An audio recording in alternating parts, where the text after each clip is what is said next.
Seorang pemuda memiliki kemampuan bakat dalam bidang seni lukis, namun sayang dia butuh inspirasi dalam hidupnya.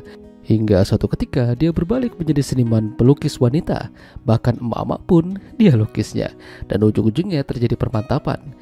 Ya, film dengan judul Ang Pintor et Ang Paraluman yang dirilis pada tahun 2024 yang lalu ini akan menceritakan kisahnya. Jadi ada pemuda bernama Tristan, punya bakat dalam hal melukis. Namun karena dia butuh uang, pada akhirnya dia menjadi tukang ngecat di salah satu rumah orang kaya. Lagi asik-asik ngecat, tiba-tiba Tristan melihat ada pemilik rumah keluar bersama pasangannya bernama Ash. Tristan pandangannya teralihkan dan sampai-sampai lupa dengan pekerjaannya. Bahkan ternyata Ash tahu kalau dia sedang disaksikan oleh Tristan. Namun sang pria juga mengetahuinya, lalu mengusir Tristan dari sana. Kini Tristan tidak punya pekerjaan. Dia kembali ke rumah pamannya dengan status numpang. Gara-gara melihat kejadian tadi, Tristan jadi menuangkannya dalam lukisan. Daya ingatnya sangat kuat. Tapi lagi-lagi Tristan kena omel sama pamannya gara-gara melukis wanita polosan.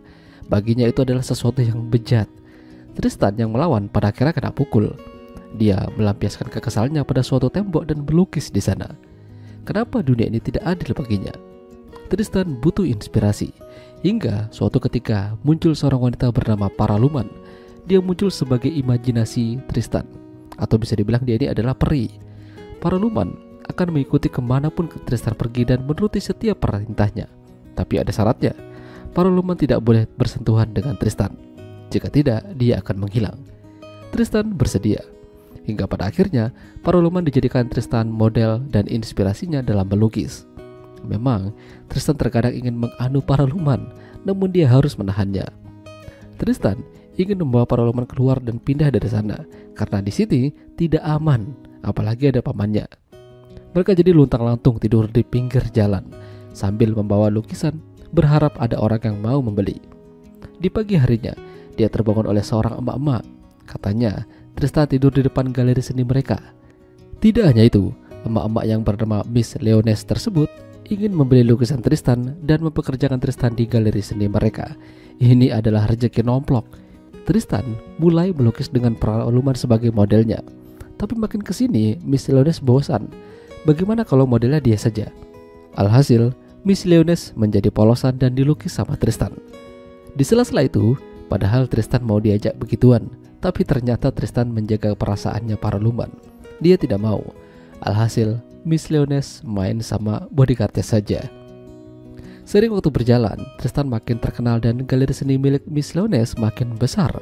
Mereka merayakannya. Lalu, seorang wanita juga mendekati Tristan. Ternyata Paraluman itu cemburu. Namun, Tristan berjanji padanya kalau Paraluman hanya satu-satunya. Meski begitu, Paraluman merasa kalau Tristannya berbohong. Nyatanya, dia pernah bermain sama orang lain. Kesedihan itu membuat Paraluman jadi lemah dan bahkan hampir menghilang. Beruntung, dia masih bisa selamat karena Tristan menyatakan cinta padanya. Hingga pada akhirnya 40 tahun telah berlalu semenjak itu. Mereka telah menikah dan bersatu. Selama itu, mereka tidak pernah saling bersentuhan. Dan saatnya mungkin telah tiba. Usia Tristan makin menua, sementara Paraluman tidak. Tristan ingin main sama Paraluman untuk yang pertama dan terakhir kalinya. Keesokan harinya, Paraluman akhirnya menghilang. Sementara Tristan telah tiada. Jiwa mereka telah sama-sama menghilang, namun cerita mereka akan selalu ada. Ya, itulah tadi alur cerita film Ang Pintor et Ang Paraluman. Jika kalian suka dengan video ini, jangan lupa untuk tinggalkan like dan sampai jumpa lagi.